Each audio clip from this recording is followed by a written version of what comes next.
తాలింపు గోంగూర అండి. ఇలా ఆకు తీసుకొచ్చి శుభ్రంగా కడిగి ఆరబోసి ఆరిన తర్వాత నెమ్ము లేకుండా ఇలాగ కట్ చేసి ముక్కలు ముక్కలుగా సన్నగా పెట్టుకోవాలి. దాంట్లోకి ఇలాగ తడి లేకుండా ఉల్లిపాయలు కట్ చేయాలి. ఎల్లిపాయలు ఇవి జీడిపప్పులాగా ఉన్నాయి. ఎల్లిపాయలు చూడండి. ఇవి నూనెలో వేగిన తర్వాత తింటే ఎంత బాగుంటాయంటే అంత బాగుంటుంది. అది ఆరోగ్యానికి మంచిది. ఇలా వేసుకొని మనము తింటే ఎలాగైనా మంచిది. ఇలా బాండీ పెట్టుకొని దీనికి తగినంత ఆయిల్ వేసుకోవాలి. ఆయిల్ కొంచెం ఎక్కువే పట్టుద్ది. ఆయిల్ కొంచెం ఎక్కువ వేసుకుంటే టేస్ట్ ఉంటుంది. దాంట్లో ఇదిగోండి ఇలా ఎండుమిరపకాయలు ఇలా అన్నీ కలిపిన తాలింపు గింజలు, మినపప్పు, జీలకర్ర, ఆవాలు,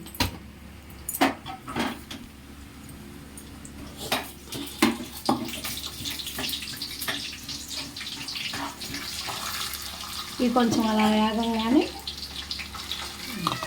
ఉల్లిపాయలు వేయాలి.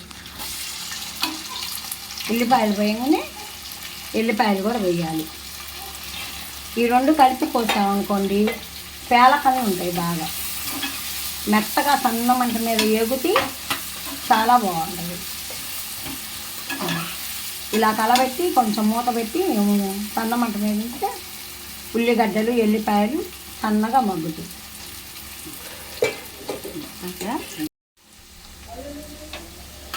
చూడండి సన్న మంట మీద ఎలా మెత్తగా ఎలా వేగింది. బాగా ఇలా మెత్తగా ఇలా వేగిన తర్వాత ఆరబెట్టింది కదా గోంగూర, ఇలా కొంచెం కొంచెం వేసుకొని కలబెట్టుకుంటూ ఉండాలి సన్న మంట మీద.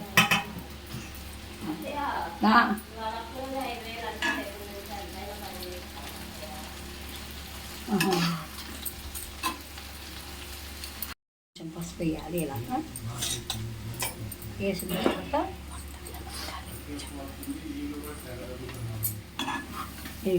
ఇలా మగ్గాలి బాగా.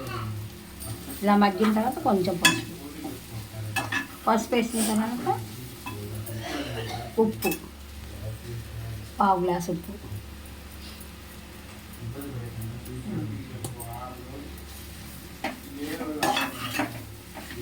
ఇలా కలిపిన తర్వాత ఒక అర గ్లాస్ కావాలి.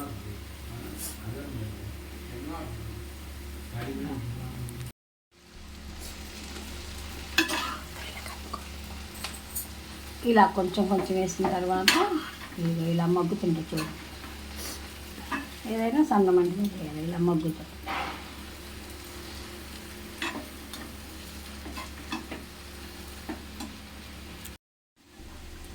ఇలాగ ఉప్పు, కారం ఇలా వేసిన తర్వాత చూడండి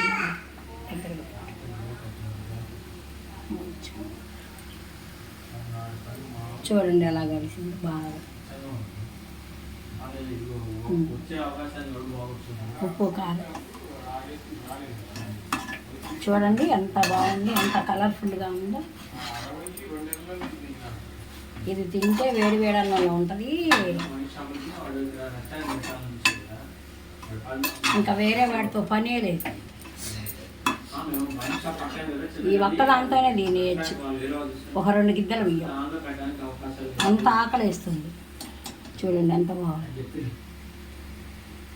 బాగా మగ్గి ఎల్లిపాయలన్నీ చూడండి. ఎల్లిపాయలు చక్కగా మగ్గి జీడిపప్పు లాగా ఎలా ఉన్నాయో.